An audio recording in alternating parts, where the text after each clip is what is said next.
This is Risk Minds International. I'm Liz McKean, and with me is Keith Garbutt from Credit Suisse. So, Keith, thanks for joining us. We all know there's increasing regulatory requirements out there. How are financial institutions dealing with them? Well, everyone, when we're talking about model risk, really all the firms are doing the same thing. They're all driven by the Fed guidance SR 11.7 now, and everyone's really going through the same steps, maybe at a different pace. But the approach to dealing with it really for everyone is the same. You need to put in a sort of a governance framework about how you're going to look at model risk, have some policies. You need to understand the inventory, what are the models that the firm uses. So you have to go out and discover the full spectrum of models that impact the firm and bring risk to the firm. You need to understand what kind of risk they bring you, so you need to analyse those models and see how could they damage the firm, what could go wrong. Is it something familiar like a pricing model or something that calculates capital, or is it something more esoteric and obscure that could bring a risk to the franchise in another way?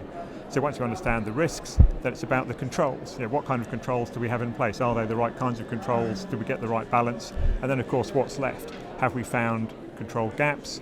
What do we need to do to fix them? So those sort of steps from understanding your exposure, understanding what can go wrong, what are you doing about it, and is that enough? Those are steps that you might take in any risk management discipline, and then we see model risk emerging as a risk management discipline. And then to really make it complete, we then have to have reporting, people who are model risk managers, communication to the board, and obviously model risk topics can be quite esoteric, so finding a way to communicate them. You need all of those things to have the full package, and then the whole industry really is going through that process of developing the model risk discipline at those different paces. And do you see any signs that European banks are moving more towards the US style? Yes, I mentioned then that we're all driven really by the US regulation. Thankfully, the European regulators, they're not coming out and saying something different. They're rather asking the question, what are you doing about SR 11.7? And we end up then with almost a three-speed industry where we've seen the US banks being pushed harder and faster by the Fed to comply. The international banks, European banks with US operations then, are now being caught up in that, and particularly where they have to establish the intermediate holding companies for US compliance, then they're also pushed to act like American banks. Just a little behind, that's the second speed. And then in the vanguard we have the Eurocentric banks who don't have that direct regulatory requirement to comply with SR 11.7, but they're still asking the questions, and their home regulators are saying, what are you doing about it?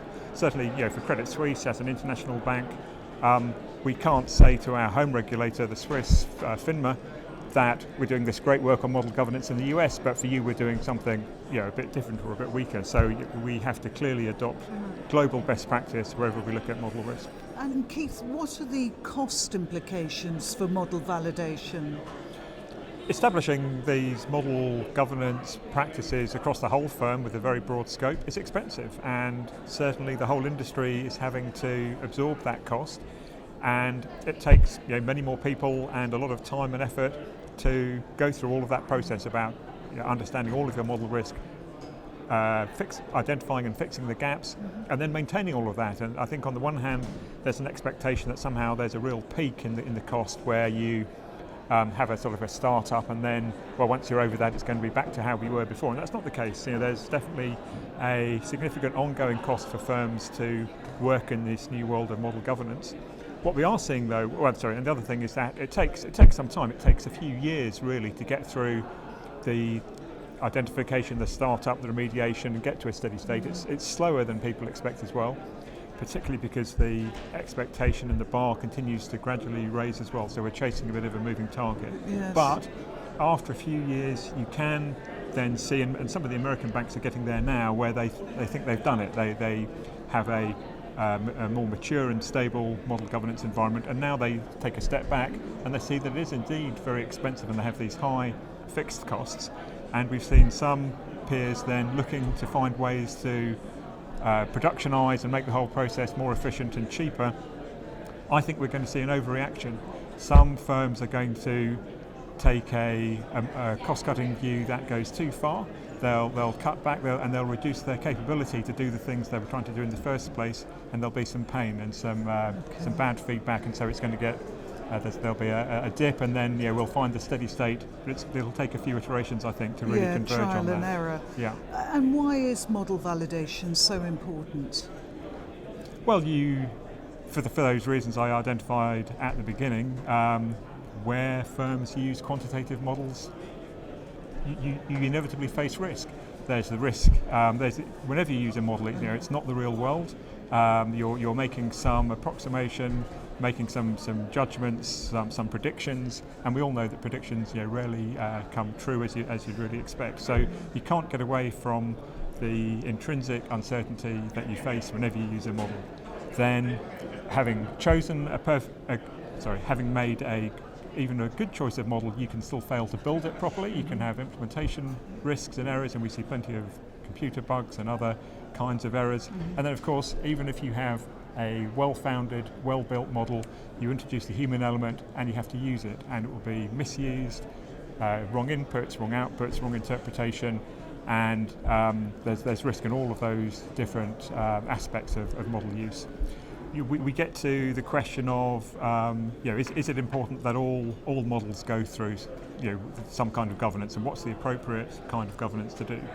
And I think that the key thing to realise is that, of course, whenever you use a model, you have to think about what is the appropriate level of control, what are the kinds of risks, how do we make the controls proportionate. So it isn't as if model governance is a black and white thing. You either do it to the full extent or not at all. The key thing is to take a proportionate approach and to take a business risk-based view of the model risk that the firm faces, and then to apply the right kinds of controls. And that way, of course, you get a cost-effective control because you're doing the right thing for the firm.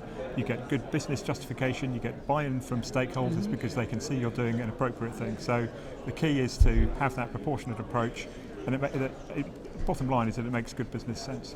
And how do you see the future for models? Financial institutions are always trying to predict the future and try and protect themselves from what's going to happen in the future. And modelling financial market behaviour or behaviour of customers and clients has value and is established and can be seen to work, and adds to the risk management discipline of the firms.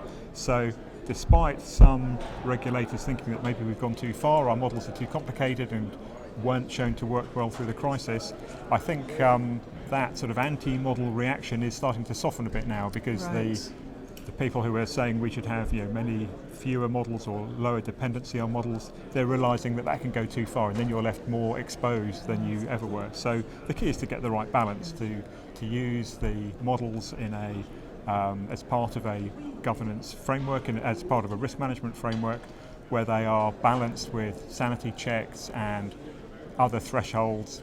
We've talked about capital floors as well as model-based capital as an example, and it's to find the right way to use them as part of your armoury of tools to help you manage your risk and survive in an uncertain world. Thanks very much indeed, Keith. Thanks for joining us.